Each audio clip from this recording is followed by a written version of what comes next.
ಇದೇ ಕ್ಷೇತ್ರದಲ್ಲಿ ಉದ್ಯೋಗಗಳು ಸೃಷ್ಟಿಯಾಗಬೇಕು, ಇದೇ ಕ್ಷೇತ್ರದಲ್ಲಿ ಉತ್ತಮ ಆರೋಗ್ಯ ಸೌಲಭ್ಯಗಳು ಸಿಗಬೇಕು. ಇಲ್ಲಿ ಎರಡು ಮಾಫಿಯಾಗಳಿವೆ, ಒಂದು ಎಜುಕೇಶನ್ ಮಾಫಿಯಾ, ಇನ್ನೊಂದು ಆರೋಗ್ಯ ಮಾಫಿಯಾ. ಇದು ಕೂಡ ಒಂದೇ ಕುಟುಂಬದ ಕಪಿಮುಷ್ಟಿಯಲ್ಲಿದೆ.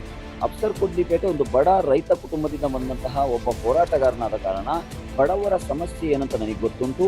ಇವತ್ತು ನನ್ನ ಪರವಾಗಿ ಯಾರೆಲ್ಲ ಕ್ಯಾಂಪೇನ್ ಮಾಡ್ತಾ ಇದಾರಲ್ಲ, ನನ್ನಿಂದ ಒಂದು ಟೀಯನ್ನು ಕೂಡ ನಿರೀಕ್ಷೆ ಮಾಡ್ತಾ ಇಲ್ಲ. ಯಾರನ್ನ ಸೋಲಿಸ್ಲಿಕ್ಕೂ ಬರಲಿಲ್ಲ, ಯಾರನ್ನ ಗೆಲ್ಲಿಸ್ಲಿಕ್ಕೂ ಬರಲಿಲ್ಲ. ಈ ಜನರ ಸಮಸ್ಯೆಗಳನ್ನು ಪರಿಹಾರ ಮಾಡಬೇಕೆಂಬ ದೃಷ್ಟಿಯಲ್ಲಿ ಅಹಿಂದ ವರ್ಗದ ಸ್ವಾಭಿಮಾನದ ರಾಜಕಾರಣ ಮಾಡಲಿಕ್ಕಾಗಿ ನಾವು ಚುನಾವಣಾ ಕಣದಲ್ಲಿದ್ದೇವೆ. ನೋಡಿ, ದಾವಣಗೆರೆ ದಕ್ಷಿಣ ವಿಧಾನಸಭಾ ಕ್ಷೇತ್ರದಲ್ಲಿ ಎರಡು ಸ್ಲೋಗನ್ ಹರಿದಾಡ್ತಾ ಇದೆ. ಅದು ನಾನು ಕೊಟ್ಟ ಸ್ಲೋಗನ್ ಅಲ್ಲ. ಕಳೆದ 35ರಿಂದ 40 ವರ್ಷದ ಒಂದೇ ಕುಟುಂಬ ರಾಜಕಾರಣದ ವಿರುದ್ಧ ಈ ಬಾರಿ ಅಭಿ ನಹಿ ತೋ ಕಭಿ ನಹಿ, ಅಂದ್ರೆ ಈ ಬಾರಿ ಇಲ್ಲ ಅಂದ್ರೆ ಮತ್ತೆಂದೂ ಇಲ್ಲ ಎಂಬಂತ ಒಂದು ಸ್ಲೋಗನ್ ಹರಿದಾಡ್ತಾ ಇದೆ. ಇನ್ನೊಂದು ದಾವಣಗೆರೆ ಕಿ ದಿಲ್ ಕಿ ಪುಕಾರ್ ಅಫ್ಸರ್ ಕೊಡ್ಲಿಪೇಟೆ ಇಸ್ ಬಾರ್. ಇದೆರಡೂ ಕೂಡ ಇಲ್ಲಿರುವಂತ ಪ್ರತಿ ವಾರ್ಡ್ನಲ್ಲಿ ಪ್ರತಿ ಗಲ್ಲಿಯಲ್ಲಿ ಹರಿದಾಡ್ತಾ ಇರುವಂತ ಸ್ಲೋಗನ್. ಹಾಗಾಗಿ ಈ ಬಾರಿ ಇಲ್ಲಿಯ ಜನರು ಒಂದು ಬದಲಾವಣೆಯನ್ನು ಬಯಸ್ತಾ ಇರುವಂತದ್ದು ನಿಜ. ಆ ಬದಲಾವಣೆಗಾಗಿ ಪರ್ಯಾಯವಾಗಿ ಅವರಿಗೆ ಕಂಡುಕೊಂಡಿರುವಂತ SDPI. ಈ ಬಾರಿ ಒಂದು ಬದಲಾವಣೆ ಖಂಡಿತ ಬಂದೇ ಬರ್ತದೆ. ಅಫ್ಸರ್ ಕೊಡ್ಲಿಪೇಟೆ ಇವತ್ತು ಈ ಬಾರಿ ಕೇವಲ ನನ್ನ ಚುನಾವಣೆ ಅಲ್ಲ, ಇದು ಈ ಕ್ಷೇತ್ರದ 1.5 ಲಕ್ಷದಷ್ಟಿರುವಂತಹ ಅಹಿಂದ ವರ್ಗದ ಮತದಾರರ ಸ್ವಾಭಿಮಾನದ ಚುನಾವಣೆಯನ್ನು ಎದುರಿಸ್ತಾ ಇದ್ದಾನೆ. ಈ ಬಾರಿ ಸ್ವಾಭಿಮಾನ ಗೆದ್ದೇ ಗೆಲ್ಲುತ್ತೆ, ಫ್ಯೂಡಲಿಸಂ ಕುಟುಂಬ ರಾಜಕಾರಣ ಸೋಲುತ್ತೆ ಎಂಬಂತ ವಿಶ್ವಾಸ ನನಗಿದೆ. ನೋಡಿ, ದಾವಣಗೆರೆ ದಕ್ಷಿಣ ವಿಧಾನಸಭಾ ಕ್ಷೇತ್ರದಲ್ಲಿ ನಮ್ಮ ಪಕ್ಷದ ಬೇಸ್ ವೋಟ್ ಇದೆ, ಐಡಿಯಾಲಜಿ ವೋಟ್ ಇದೆ, ನಮ್ಮ ಎಜುಕೇಟಿವ್ ಪೊಲಿಟಿಕ್ಸ್ ನಲ್ಲಿ ನಾವು ಗೇನ್ ಮಾಡಿರುವಂತ ವೋಟ್ ಬೇಸ್ ಇದೆ. ಅದಲ್ಲದೆ ವಿಶೇಷವಾಗಿ ಈ ಬಾರಿ ಒಳ ಮೀಸಲಾತಿಯ ಹೋರಾಟಗಾರರು ಕಾಂಗ್ರೆಸ್ ಅನ್ನ ಸೋಲಿಸಲೇಬೇಕಂತ ಹೇಳಿ ಟೊಂಕ ಕಟ್ಟಿ ನಿಂತು ಅವರು ಮಾಡ್ತಾ ಇರುವಂತ ಕೆಲಸ ಮತ್ತು ಒಳ ಮೀಸಲಾತಿ ಹೋರಾಟದಲ್ಲಿ SDP ಪಕ್ಷ ತಗೊಂಡಿರುವಂತಹ ಬೋಲ್ಡ್ ಸ್ಟ್ಯಾಂಡ್ ಮತ್ತು ಅಫ್ಸರ್ ಕೊಡ್ಲಿಪೇಟೆ ಬೆಳಗಾವಿಯಿಂದ ಉಡುಪಿವರೆಗೆ ಮಾಡಿರುವಂತಹ ಪಾದಯಾತ್ರೆಯಲ್ಲಿ 4 ಕೇಸನ್ನು ನಾನೇನು ಹಾಕಿಸ್ಕೊಂಡಿದ್ದೇನೆ. ಹಾಗಾಗಿ ಆ ಓಟುಗಳು ನಮಗೆ ಸರ್ಪ್ರೈಸ್ ಆಗಿ ಬರ್ತಾ ಇದೆ. ಮತ್ತು ಕಾಂಗ್ರೆಸ್ಸಿನ ರೆಬೆಲ್ ಓಟ್ಗಳು, ಕಾಂಗ್ರೆಸ್ಸಿನಿಂದ ಹೊರಗೆ ಬಂದಿರುವಂತಹ ಹಲವಾರು ನಾಯಕರು ನನಗಾಗಿ ಈ ಬಾರಿ ಮತದಾನವನ್ನು ಮಾಡ್ತಾರೆ. ಇದೆಲ್ಲವೂ ಸೇರಿ ಈ ಬಾರಿ ಅಹಿಂದ ವರ್ಗದ ಮತದಾರರು ಈ ಅಹಿಂದ ವರ್ಗದ ಧ್ವನಿಯಾಗಿರುವಂತಹ SDP ಪಕ್ಷವನ್ನು ಬೆಂಬಲಿಸ್ತಾರೆ ಎಂಬ ಭರವಸೆ ಇದೆ. ಸರ್ಕುಡ್ಲಿಪೇಟೆ ಕಳೆದ 25-30 ವರ್ಷದಿಂದ ಏನು ಹೋರಾಟ ಮಾಡ್ತಾ ಬರ್ತಾ ಇದ್ದಾನೆ, ಅದು ಒಂದು ವರ್ಗದ ಹೋರಾಟ ಅಲ್ಲ. ನಾನು ಮೊದಲಿಗೆ ಅರೆಸ್ಟ್ ಆಗಿದ್ದು 2007ರಲ್ಲಿ ಬಾಬಾ ಬುಡೇನ್ಗಿರಿಯನ್ನ ದತ್ತಪೀಠವನ್ನಾಗಿ ಮಾಡಬೇಕೆಂಬಂತ ಕೋಮುವಾದಿ BJP ಸಂಘ ಪರಿವಾರದ ಹುನ್ನಾರದ ವಿರುದ್ಧ ಗೌರಿ ಲಂಕೇಶ್ ಅವರೊಟ್ಟಿಗೆ ಫಸ್ಟ್ ಅರೆಸ್ಟ್ ಆಗ್ತೇನೆ. ಅದರ ನಂತರ ದಿನೇಶ್ ಕನ್ಯಾಡಿ ಎಂಬಂತ ಒಬ್ಬ ದಲಿತ ಯುವಕನ ಕೊಲೆ ಆಗ್ತದೆ. ಬೆಳ್ತಂಗಡಿಯಿಂದ ಮಂಗಳೂರು ಜಿಲ್ಲಾಧಿಕಾರಿ ಕಚೇರಿವರೆಗೆ 48 ಕಿಲೋಮೀಟರ್ ಪಾದಯಾತ್ರೆ ಮಾಡ್ತೇನೆ. ಅವನು ನನ್ನ ಸಮುದಾಯದವನಲ್ಲ. ಅದರ ನಂತರ ಡಾಕ್ಟರ್ ಸರೋಜಿನಿ ಮಹಿಷಿ ವರದಿ ಜಾರಿಗಾಗಿ ಕನ್ನಡ ಪರ ಸಂಘಟನೆಗಳು ಬೆಂಗಳೂರಿನಲ್ಲಿ ಹಮ್ಮಿಕೊಂಡಂತಹ ಹೋರಾಟದಲ್ಲಿ ನಾನು ಅರೆಸ್ಟ್ ಆಗ್ತೇನೆ. ಅದು ನನ್ನ ಸಮುದಾಯದ ಹೋರಾಟ ಅಲ್ಲ. ಅದರ ನಂತರ ಕೋಲಾರದಲ್ಲಿ ಚರ್ಚಿನ ಮೇಲೆ ದಾಳಿ ಆಗ್ತದೆ. ಅಲ್ಲಿಗೆ ನಾನು ಭೇಟಿ ನೀಡಿ ಆ ಆರ್ಚ್ ಬಿಷಪ್ ಒಟ್ಟಿಗೆ ಮಾತಾಡಿ ಅವರಿಗೆ ಲೀಗಲ್ ಏಡ್ ಕೊಡ್ತೇನೆ. ಅದು ನನ್ನ ಸಮುದಾಯದ ಹೋರಾಟ ಅಲ್ಲ. ಅದೇ ರೀತಿ ವಸತಿ ಮತ್ತು ಭೂಮಿ ಹಕ್ಕು ವಂಚಿತ ಸಮುದಾಯದ ಪರವಾಗಿ ಬೆಂಗಳೂರಿನ ಫ್ರೀಡಂ ಪಾರ್ಕ್ನಲ್ಲಿ ದಿವಂಗತ ಸ್ವಾತಂತ್ರ್ಯ ಹೋರಾಟಗಾರರ ದೊರೆಸ್ವಾಮಿಯವರ ನೇತೃತ್ವದಲ್ಲಿ ಹೋರಾಟದಲ್ಲಿ ನಾನು ಭಾಗವಹಿಸಿದ್ದೇನೆ. ಅದು ನನ್ನ ಸಮುದಾಯದ ಹೋರಾಟ ಅಲ್ಲ. ಕೊಡಗಿನ ದಿಡ್ಡಳ್ಳಿಯಲ್ಲಿ 530 ಆದಿವಾಸಿ ಕುಟುಂಬದವರಿಗೆ ಅವರ ಮನೆಯಿಂದ ನಿರಾಶ್ರಿತರ ಮಾಡಿದಾಗ ಕೊಡಗಿನ ದಿಡ್ಡಳ್ಳಿಯಿಂದ ಬೆಂಗಳೂರುವರೆಗೆ ಪಾದಯಾತ್ರೆ ಮಾಡ್ತೇನೆ ಜಿಗ್ನೇಶ್ ಮೇವಾನಿ, ಗೌರಿ ಲಂಕೇಶ್ ಅವರೊಟ್ಟಿಗೆ. ಅದು ನನ್ನ ಸಮುದಾಯದ ಹೋರಾಟ ಅಲ್ಲ. ಇದೆಲ್ಲವೂ ನಾನು ಈ ರಾಜ್ಯದ ಎಲ್ಲ ವರ್ಗದ ಜನರ ಸಮಸ್ಯೆಯನ್ನ ನಾನು ಕೈಗೆತ್ಕೊಂಡು ಹೋರಾಟ ಮಾಡಿದ ಕಾರಣಕ್ಕೆ ನನಗೆ ನನ್ನದೇ ಆದಂತಹ ಒಂದು ಅಭಿಮಾನಿಗಳು ಇದ್ದಾರೆ. ನನ್ನ ಮೇಲೆ ಭರವಸೆ ಇಟ್ಟಿರುವಂತಹ ಎಲ್ಲ ಧರ್ಮೀಯ ಸಹೋದರರು ಕೂಡ ಇದ್ದಾರೆ. ಈ ಕ್ಷೇತ್ರದಲ್ಲಿ ವಿಶೇಷವಾಗಿ 30,000 ದಲಿತ ಮತಗಳಿವೆ. ಅದರಲ್ಲೂ ಮಾದಿಗ ಕಮ್ಯುನಿಟಿಯ ಒಂದು ದೊಡ್ಡ ಸಂಖ್ಯೆ ಇದೆ. ಈ ಒಳ ಮೀಸಲಾತಿ ಹೋರಾಟದಲ್ಲಿ ನಾನು ಏನು ಹೋರಾಟವನ್ನು ಕೈಗೆತ್ತಿಕೊಂಡಿದ್ದೆ, 4 ಕೇಸು ನನ್ನ ಮೇಲೆ ಬಿದ್ದಿತ್ತು. ಆ ಮಾದಿಗ ಪರ ಹೋರಾಟಗಾರರು, ಆ ಒಳ ಮೀಸಲಾತಿ ಪರ ಹೋರಾಟಗಾರರು ಅದನ್ನ ಗಮನಿಸಿದ್ದಾರೆ, ಅದನ್ನು ಗುರುತಿಸಿದ್ದಾರೆ. ಅದು ನನಗೆ ಈ ಬಾರಿ ಮತವಾಗಿ ಕನ್ವರ್ಟ್ ಆಗುತ್ತೆ ಎಂಬಂತ ಭರವಸೆ ಇದೆ. ಹಾಗಾಗಿ ಕೇವಲ ಅಲ್ಪಸಂಖ್ಯಾತರ ಮತ ಅಲ್ಲ, ಈ 5,000 ಕ್ರಿಶ್ಚಿಯನ್ ಮತಗಳಿವೆ ಈ ಕ್ಷೇತ್ರದಲ್ಲಿ. ನನ್ನ ರಾಷ್ಟ್ರೀಯ ಕಾರ್ಯದರ್ಶಿಯಾದ ಅಲ್ಫೋನ್ಸೋ ಫ್ರಾಂಕ್ ಅವರು ಇಲ್ಲೇ ಠಿಕಾಣಿ ಹೂಡಿದ್ದಾರೆ. ಆ ಮತಗಳಲ್ಲೂ ಕೂಡ ನಾನು ಕ್ಯಾನ್ವಸಿಂಗ್ ಮಾಡ್ತಾ ಇದ್ದೇನೆ. ಅದು ಕೂಡ ನನಗೆ ಬೀಳುವಂತ ಸಾಧ್ಯತೆ ಇದೆ. ಹಾಗಾಗಿ ಎಲ್ಲಾ ವರ್ಗದ ಮತಗಳು ನನಗೆ ಈ ಬಾರಿ ಬೀಳುತ್ತೆ ಎಂಬಂತ ಭರವಸೆ ಇದೆ. ನನ್ನ ಚುನಾವಣಾ ಫೋಕಸ್ ಇರುವಂತದ್ದು ಈ ಕ್ಷೇತ್ರದ ಜ್ವಲಂತ ಸಮಸ್ಯೆಗಳ ಬಗ್ಗೆ. ಈ ಕ್ಷೇತ್ರದಲ್ಲಿ ಕಳೆದ ಒಂದೇ ಕುಟುಂಬದ ಕೈಯಲ್ಲಿ ಮಿನಿಸ್ಟರು, MP, MLA, ಅವರ ಮೊಮ್ಮಗನ ಕೈಯಲ್ಲಿ MLA ಏನು ಹೋಗ್ತಾ ಇದೆ. ಇಲ್ಲಿ ಒಂದೇ ಒಂದು ಸರ್ಕಾರಿ ಡಿಗ್ರಿ ಕಾಲೇಜ್ ಇಲ್ಲ, ಸರ್ಕಾರಿ ಇಂಜಿನಿಯರಿಂಗ್ ಕಾಲೇಜ್ ಇಲ್ಲ, ಒಂದು ಸರ್ಕಾರಿ ಮಲ್ಟಿ ಸ್ಪೆಷಾಲಿಟಿ ಆಸ್ಪತ್ರೆ ಇಲ್ಲ, ಒಂದು ಎಂಪ್ಲಾಯ್ಮೆಂಟ್ ಸೆಂಟರ್ ಇಲ್ಲ, ಒಂದು ಗಾರ್ಮೆಂಟ್ ಇಲ್ಲ, ಒಂದು ಫ್ಯಾಕ್ಟ್ರಿ ಇಲ್ಲ. ಇದೆಲ್ಲವೂ ಇಲ್ಲದ ದೊಡ್ಡ ಪಟ್ಟಿನೇ ಇದೆ. ಹಾಗಾಗಿ ನಾವು ಬಿಜೆಪಿಯನ್ನ ಕಾಂಗ್ರೆಸ್ ಅನ್ನ ಟೀಕೆ ಮಾಡೋದಕ್ಕಿಂತ ಹೆಚ್ಚಾಗಿ ಒಂದೇ ಕುಟುಂಬದ ಪಾರುಪತ್ಯದಲ್ಲಿ 40 ವರ್ಷದ ಗುಲಾಮತನದಲ್ಲಿರುವಂತಹ ಈ ಕ್ಷೇತ್ರವನ್ನು ಬಿಡುಗಡೆ ಮಾಡಲಿಕ್ಕೆ ಜನರ ರಿಯಲ್ ಇಶ್ಯೂಗಳನ್ನು ನಾನು ಮುಂದೆ ಹೋಗ್ತಾ ಇದ್ದೇನೆ. ನಾನು ಒಂದು ಚಾಲೆಂಜ್ ಕೂಡ ಮಾಡಿದ್ದೆ. ನಾನು ನಾಮಿನೇಷನ್ ಹಾಕಿದ ದಿನವೇ ಹೇಳಿದ್ದೆ, ಯಾವುದೆಲ್ಲ ಅಭ್ಯರ್ಥಿಗಳು ನೀವು ಚುನಾವಣಾ ಕಣದಲ್ಲಿ ಅಭ್ಯರ್ಥಿಯಾಗಿದ್ದೀರಾ, ನೀವು ಪಕ್ಷದವರಾಗಿರ್ಬೋದು, ಸ್ವತಂತ್ರ ಅಭ್ಯರ್ಥಿ ಆಗಿರ್ಬೋದು, ಈ ಕ್ಷೇತ್ರದ ಜಲುವಂತ ಸಮಸ್ಯೆಗಳನ್ನು ಮುಂದಿಟ್ಕೊಂಡು ಅಫ್ಸರ್ ಕೊಡ್ಲಿಪೇಟೆ ಒಟ್ಟಿಗೆ ನೀವು ಡಿಬೇಟಿಗೆ ಬನ್ನಿ, ಸಮಸ್ಯೆಗಳನ್ನು ನಾವು ಚರ್ಚೆ ಮಾಡುವ, ಜನರು ತೀರ್ಮಾನ ಮಾಡಲಿ ನಿಮ್ಮ ಸಮಸ್ಯೆಗಳಿಗೆ ನೈಜ ಕಾಳಜಿ ಹೊಂದಿರುವಂತಹ ಸ್ಟಡಿ ಮಾಡಿರುವಂತಹ ಅಭ್ಯರ್ಥಿ ಯಾರು ಅಂತೇಳಿ.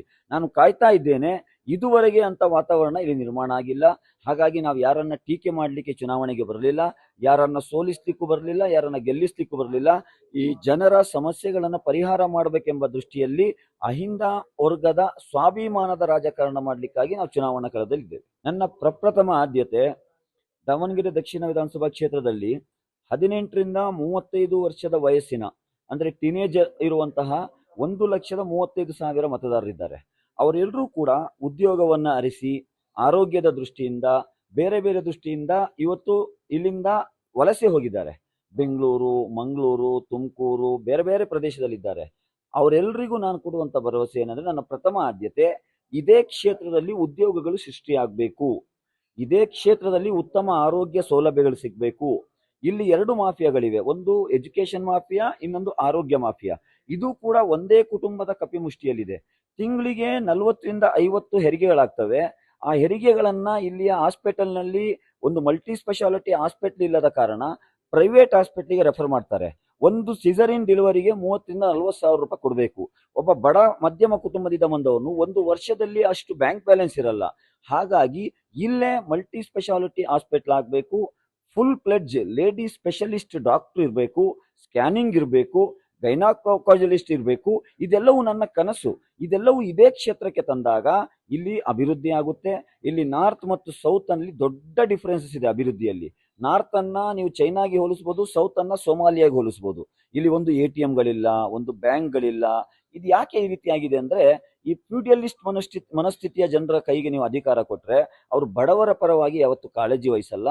ಅಫ್ಸರ್ ಕೊಡ್ಲಿಪೇಟೆ ಒಂದು ಬಡ ರೈತ ಕುಟುಂಬದಿಂದ ಬಂದಂತಹ ಒಬ್ಬ ಹೋರಾಟಗಾರನಾದ ಕಾರಣ ಬಡವರ ಸಮಸ್ಯೆ ಏನಂತ ನನಗೆ ಗೊತ್ತುಂಟು. ನಾನು ಇದೇ ಬೀದಿಗಳಲ್ಲಿ ಎದ್ದು ಬಿದ್ದು ಹೋರಾಟ ಮಾಡಿ ಬಂದಂತವನು. ನಿಮ್ಮ ಸಮಸ್ಯೆಗಳ ಬಗ್ಗೆ ನಾನು ಪ್ರಥಮ ಆದ್ಯತೆ ಕೊಟ್ಟು ಮೂಲಭೂತ ಸೌಕರ್ಯಗಳನ್ನ ಕಲ್ಪಿಸುವಂಥದ್ದು ನನ್ನ ಪ್ರಥಮ ಆದ್ಯತೆ. ಎರಡನೇದಾಗಿ, ಈಗ ಖಾಸಗಿ ವಲಯದಲ್ಲಿ ಹೆಚ್ಚು ಉದ್ಯೋಗಗಳು ಸೃಷ್ಟಿಯಾಗ್ತಾ ಇದೆ, ಇನ್ನು ಸರ್ಕಾರಿ ವಲಯದಲ್ಲಿ ಅಷ್ಟು ಉದ್ಯೋಗಗಳು ಸೃಷ್ಟಿ ಆಗ್ತಾ ಇಲ್ಲ, ಕಡಿಮೆ ಆಗ್ತಾ ಇದೆ. ಸರ್ಕಾರಿ ಸ್ವಾಮ್ಯದ ಇಂಡಸ್ಟ್ರಿಗಳೆಲ್ಲ ಮಾರಲ್ಪಡ್ತಾ ಇವೆ. ಹಾಗಾಗಿ ಇಲ್ಲಿರುವಂತ ಯುವಕರ ಸ್ಕಿಲ್ ಡೆವಲಪ್ಮೆಂಟ್ ಮತ್ತು ಸೆಲ್ಫ್ ಎಂಪ್ಲಾಯ್ಮೆಂಟ್ಗೆ ಬೇಕಾದಂತಹ ಟ್ರೈನಿಂಗ್ ಸೆಂಟರ್ಗಳು, ಅವರ ಸ್ಕಿಲ್ ಡೆವಲಪ್ಮೆಂಟ್ಗೆ ಬೇಕಾದಂತಹ ಕೌನ್ಸಿಲಿಂಗ್ ಸೆಂಟರ್ಗಳನ್ನು ಮಾಡಬೇಕೆಂಬುದು ನನ್ನ ಕನಸು. ಅದೇ ರೀತಿ ಒಂದು ಗಾರ್ಮೆಂಟ್ ಅನ್ನು ತಂದು ಇಲ್ಲಿರುವಂತಹ ಮಹಿಳೆಯರಿಗೆ ಆ ಬೀಡಿ ಕಟ್ಟಿ ಅವರ ಆರೋಗ್ಯದ ಮೇಲೆ ದುಷ್ಟ ಪರಿಣಾಮ ಬೀಳೋದಕ್ಕಿಂತ ಗಾರ್ಮೆಂಟ್ಗಳಲ್ಲಿ ದುಡಿಯುವಂತಹ ವ್ಯವಸ್ಥೆ ಮಾಡಬೇಕೆಂದು ನನ್ನ ದ್ವಿತೀಯ ಆದ್ಯತೆ. ಇಲ್ಲೇ ಉದ್ಯೋಗ ಸೃಷ್ಟಿ ಆಗಬೇಕು, ಇವರು ಸ್ವಾವಲಂಬಿ ಜೀವನ ನಡೆಸಬೇಕು. ಒಬ್ಬ ಆಟೋ ಡ್ರೈವರ್ನ ಮಗ ಜೀವನ ಪರ್ಯಂತ ಆಟೋ ಡ್ರೈವರ್ ಅವನ ಮಗನೂ ಆಗ್ಬೇಕಂತ ಏನು ವಿಧಿ ಇಲ್ಲ. ಒಬ್ಬ ಪೌರ ಕಾರ್ಮಿಕನ ಮಗ ಅವನ ಮಗನೂ ಕೂಡ ಪೌರ ಕಾರ್ಮಿಕರಾಗಿರ್ಬೇಕಂತ ಏನಿಲ್ಲ. ಅವರಿಗೆ ಉತ್ತಮ ಶಿಕ್ಷಣ ಸಿಕ್ಕಿದ್ರೆ ಅವರು ಡಾಕ್ಟರ್ಗಳಾಗಬೇಕು, ಅವರ ಮನೆಯಲ್ಲಿ ಇಂಜಿನಿಯರ್ಗಳಾಗಬೇಕು, ಅವರ ಮನೆಯಲ್ಲಿ ಜಡ್ಜ್ಗಳಾಗಬೇಕು. TP ಪಕ್ಷದ ಒಂದು ಕಾರ್ಯ ಚಟುವಟಿಕೆಗಳನ್ನ ನೀವು ಗಮನಿಸಿದರೆ, ಇವತ್ತು ನನ್ನ ಪರವಾಗಿ ಯಾರೆಲ್ಲ ಕ್ಯಾಂಪೇನ್ ಮಾಡ್ತಾ ಇದಾರಲ್ಲ, ನನ್ನಿಂದ ಒಂದು ಟೀಯನ್ನು ಕೂಡ ನಿರೀಕ್ಷೆ ಮಾಡ್ತಾ ಇಲ್ಲ. ಎಲ್ಲರೂ ತಮ್ಮ ಜೇಬಿಂದ ಹಣವನ್ನ ಹಾಕಿ ನನ್ನ ಪರವಾಗಿ ಕ್ಯಾನ್ವಾಸ್ ಮಾಡ್ತಾ ಇದ್ದಾರೆ. ಯಾಕಂತ ಹೇಳಿದ್ರೆ ಅವರಿಗೆ ಭರವಸೆ ಇದೆ, ಅಫ್ಸರ್ ಕೊಡ್ಲಿಪೇಟೆ ಗೆದ್ರೆ ಒಬ್ಬ ವ್ಯಕ್ತಿಯ ಗೆಲುವಲ್ಲ, ಇದೊಂದು ಸಿದ್ಧಾಂತದ ಗೆಲುವು, ಇದು ಈ ಕ್ಷೇತ್ರದ ಅಹಿಂದ ಮತದಾರರ ಸ್ವಾಭಿಮಾನದ ಗೆಲುವು ಅಂತ ಹೇಳಿ. ನಾನು ಹಣಕ್ಕಾಗಿ ಹೆಚ್ಚು ತಲೆ ಕೆಡಿಸ್ಕೊಂಡೇ ಇಲ್ಲ. ನನಗೆ ಬೇಕಾಗಿರೋಂಥ minimum expenses, hand bill, nomination, auto ಮತ್ತು ಕಾರ್ ರೆಂಟು. ನಿನ್ನೆ ನನ್ನ ಒಬ್ಬ ಸಹೋದರ ನನಗೆ ಫೋನ್ ಮಾಡಿ ಹೇಳ್ತಾನೆ, ನಿಮ್ಮ ಒಂದು ದಿನದ ಕಾರ್ನ ಫ್ಯೂಯಲ್ನ ದುಡ್ಡನ್ನು ನಾನು ಕೊಡ್ತೀನಿ ಅಂತ ಹೇಳಿ. ಮೊನ್ನೆ ಒಬ್ಬ ನಮ್ಮ ಸಪೋರ್ಟರ್ ಬಂದು ಹೇಳ್ತಾರೆ, ಇವತ್ತು ನಿಮ್ಮ ಕಾರ್ಯಕರ್ತರ ಊಟದ ವ್ಯವಸ್ಥೆ ನಾನು ಮಾಡ್ತೀನಿ ಅಂತ ಹೇಳಿ. ನಿನ್ನೆ ನಮ್ಮ ಒಂದು ಕಾರ್ಯಕ್ರಮ ಇತ್ತು, ಅಲ್ಲಿ ಸಣ್ಣ ಸಣ್ಣ ಒಂದು 15-20 ವರ್ಷದ ಯುವಕರು 1,000, 2,000, 3,000 ರೂಪಾಯಿ ತಂದು ನನಗೆ ಹಣವನ್ನು ಕೊಡ್ತಾ ಇದ್ದಾರೆ. ನಾನು ಕ್ರೌಡ್ ಫಂಡಿಂಗ್ ಕೂಡ ಅಪೀಲ್ ಮಾಡ್ಕೊಂಡಿದ್ದೇನೆ. ದಿನಂಪ್ರತಿ ನನಗೆ ಮೆಸೇಜಸ್ಗಳು ಬರ್ತಾ ಇವೆ. ಹಾಗಾಗಿ ಮಿನಿಮಮ್ ಹಣ ನನಗೆ ಸಾಕು. ನಾನು ಯಾವುದೋ ಹೆಲಿಕಾಪ್ಟರಲ್ಲಿ ಬಂದು ಇಳಿದು ಚುನಾವಣೆ ಮಾಡ್ತಾ ಇಲ್ಲ. ನನ್ನ ಹತ್ರ ಕೋಟಿಗಟ್ಟಲೆ ಕಪ್ಪು ಹಣ ಕೂಡ ಇಲ್ಲ. ಹಾಗಾಗಿ ಇವತ್ತು ಈ ಕ್ಷೇತ್ರದ ಜನರ ಸ್ವಾಭಿಮಾನದ ಚುನಾವಣೆ ಆದ ಕಾರಣಕ್ಕೆ ಹಣಕ್ಕಾಗಿ ಯಾರು ಕೂಡ ಮತವನ್ನು ಮಾರ್ಕೊಳ್ಳೋದಿಲ್ಲ. ಸ್ವಾಭಿಮಾನಕ್ಕಾಗಿ ಇವತ್ತು ಈ ಬಾರಿ ಎಲ್ಲರೂ ತಯಾರಾಗಿದ್ದಾರೆ. ಒಂದು ಪರ್ಯಾಯ ರಾಜಕೀಯ ಶಕ್ತಿಯಾದ SDPIಗೆ ತನ್ನದೇ ಆದ ಒಂದು ಕಾರ್ಯಕರ್ತರ ಪಡೆ ಇದೆ. ಅವರು ವಾಲಂಟಿಯರ್ ಆಗಿ ಕೆಲಸ ಮಾಡೋ ಕಾರಣಕ್ಕೆ ನಮಗೆ ಹಣ ದೊಡ್ಡ ಫ್ಯಾಕ್ಟರ್ ಏನಲ್ಲ. ನಾವು ಈ ಬಾರಿ ಉತ್ತಮ ರೀತಿಯಲ್ಲಿ ನಮ್ಮ ಚುನಾವಣಾ ಕ್ಯಾಂಪೇನ್ ಅನ್ನು ಮಾಡ್ತಾ ಇದ್ದೀವಿ. ಎಲ್ಲೂ ಕೂಡ ಹಣದ ಕೊರತೆ ನನಗೆ ಕಾಣಲೇ ಇಲ್ಲ. ದಿನದಿಂದ ದಿನಕ್ಕೆ ನಮ್ಮ ವೇವ್ ಹೆಚ್ಚಾಗ್ತಾ ಇದೆ. ಯಾಕಂದ್ರೆ ಪ್ರಾಥಮಿಕದಲ್ಲಿ ಏನು ನಾವು ಮನೆ ಮನೆಗೆ ಕ್ಯಾಂಪೇನ್ ಮಾಡಿದ್ವಿ. ಈಗ ನಾವು ಬೇರೆ ಬೇರೆ ಸಮುದಾಯದ ಮುಖಂಡರನ್ನ ಕಮ್ಯುನಿಕೇಟ್ ಮಾಡ್ತಾ ಇದ್ದೇನೆ. ಸಣ್ಣ ಸಣ್ಣ ಏನು ಮಹಿಳಾ ಸಂಘಟನೆಗಳಿರ್ಬೋದು, ಇಲ್ಲಿರುವಂತ ಯೂತ್ ಆರ್ಗನೈಸೇಷನ್, ಯೂತ್ ಫೆಡರೇಷನ್ ಇರ್ಬೋದು, ಅವರೆಲ್ಲರೂ ಕೂಡ ಹೇಳ್ತಾ ಇರುವಂತದ್ದು ಒಂದೇ, ಇಲ್ಲ ಈ ಬಾರಿ ಒಂದು ಬದಲಾವಣೆಯನ್ನ ನಾವು ಮಾಡ್ಬೇಕಂತ ತೀರ್ಮಾನ ಮಾಡಿದ್ದೇವೆ. ನೀವು ನಮಗೆ ಭರವಸೆ ಇದೆ, ನೀವು ಕೆಲಸ ಮಾಡ್ತೀರಾ ಅಂತ ಹೇಳಿ ಎಲ್ಲರೂ ಕೂಡ ಮನಪರಿವರ್ತನೆ ಆಗ್ತಾ ಇದೆ. ದಿನದಿಂದ ದಿನಕ್ಕೆ ನಮ್ಮ ಏನು ಗ್ರಾಫ್ ಮೇಲೆ ಇರ್ತಾ ಇದೆ. ಇನ್ನು 2 ದಿನ ಬಹಿರಂಗ ಪ್ರಚಾರ ಇದೆ. ನಂತರ ಒಂದು ಪಿಕ್ಚರ್ ಕ್ಲಿಯರ್ ಆಗ್ತದೆ.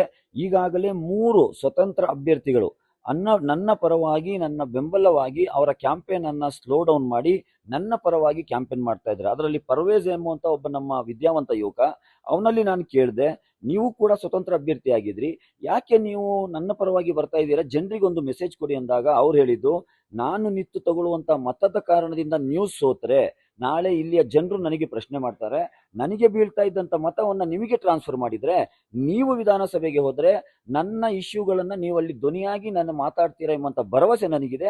ಹಾಗಾಗಿ ನಾನು ನಿಮಗೆ ಬೆಂಬಲಿಸ್ತಾ ಇದ್ದೇನೆ ಅಂತೇಳಿ ಆ ಸಹೋದರನ ಒಂದು ಹೃದಯ ವೈಶಾಲ್ಯತೆಯನ್ನು ನೋಡಿ ಅವರಿಗೆ ಎಲ್ರಿಗೂ ಗೊತ್ತಾಗಿದೆ, ಇಲ್ಲಿ ಅಹಿಂದ ವರ್ಗದ ಧ್ವನಿಯಾಗಿ SDP ಪ್ರವೇಶ ಮಾಡುತ್ತೆ ಹೊರತು ನಾನೊಬ್ಬ ವ್ಯಕ್ತಿಯಾಗಿ ವಿಧಾನಸಭೆ ಪ್ರವೇಶ ಮಾಡಲ್ಲ. ಹಾಗಾಗಿ ಜನರು ಇವತ್ತು ತೀರ್ಮಾನ ಮಾಡಿದ್ದಾರೆ. ಈ ಕ್ಷೇತ್ರದ ಸ್ವಾಭಿಮಾನದ ಚುನಾವಣೆಯನ್ನ ಅವರು ಸ್ವಾಭಿಮಾನದಿಂದ ಎದುರಿಸ್ತಾರೆ ಎಂಬಂತ ಭರವಸೆ ನನಗಿದೆ.